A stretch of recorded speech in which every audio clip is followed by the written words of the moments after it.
YCP అంటే సజ్జల, సజ్జల అంటే YCP అన్నట్లుగా పరిస్థితి మారిపోయింది. 2019 ఎన్నికల ముందు వరకు ఒక లెక్క, ఆ తర్వాత నుంచి ఒక లెక్క అన్నట్లుగా పరిస్థితి మారిపోయింది. ఎన్నికల్లో వైసీపీ గెలుపు కోసం పనిచేసిన వారిని పక్కన పెట్టిన జగన్ అప్పటి వరకు ఎక్కడా కనిపించని సజ్జల రామకృష్ణారెడ్డిని తెరపైకి తీసుకొచ్చారు. పార్టీతో పాటు ప్రభుత్వంలో కూడా కీలక పదవులిచ్చారు.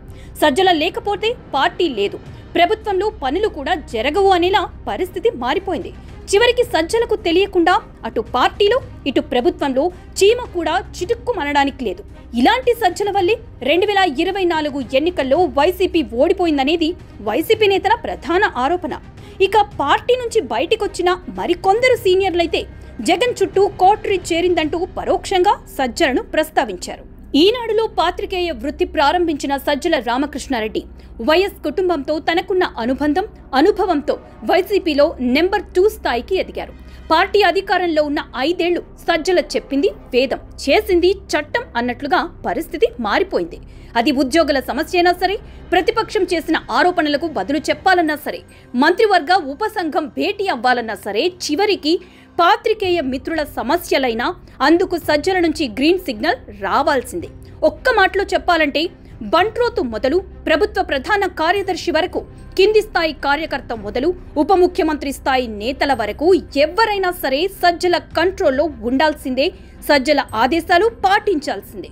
వైసీపీ 5 ఏళ్ల పాలనలో సకల శాఖ మంత్రిగా సజ్జల పేరు. తాడేపల్లిలోని మాజీ సీఎం క్యాంపు కార్యాలయంలో 2 మహిళా పాత్రికేయుల మధ్య ఆధిపత్య పోరులో ఎస్ఆర్కే దగ్గరే తేల్చుకుందామని జుట్లు పట్టుకున్నారంటే ఏ రేంజ్ లో సజ్జల ప్రభావం ఉందో అర్థం చేసుకోవచ్చు. ఎన్నికల్లో వైసీపీ ఘోర పరాజయానికి సజ్జలే కారణమని పార్టీలోని కింది స్థాయి కార్యకర్త కూడా బహిరంగంగానే విమర్శలు చేశారు. పార్టీ నుంచి బయటికి వచ్చిన నేతలంతా కూడా సజ్జల వల్లే ఓడినట్లు ఆరోపించారు. చివరికి విజయసాయిరెడ్డి కూడా జగన్ చుట్టూ కోట్రీ అంటూ వ్యాఖ్యలు చేశారు. దీంతో సజ్జలను తప్పించాలంటూ అంతా డిమాండ్ చేశారు కూడా. అయితే ప్రస్తుతం అదే సజ్జలకు జగన్ మరోసారి పెద్దపీట వేశారు.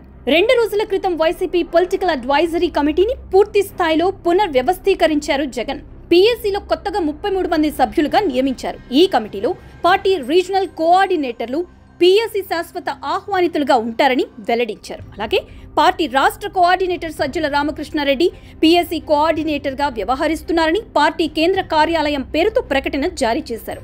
ఈ కమిటీ ఎంపికపై వైసీపీ నేతలు, కార్యకర్తలు గుర్రుగా ఉన్నారు.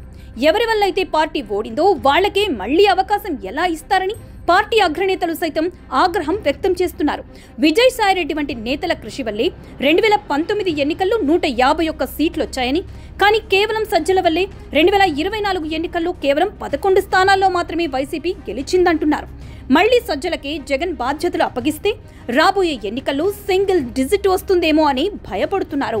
కొందరు నేతలైతే తమ రాజకీయ భవిష్యత్తుపై సమాలోచనలు చేస్తున్నారు.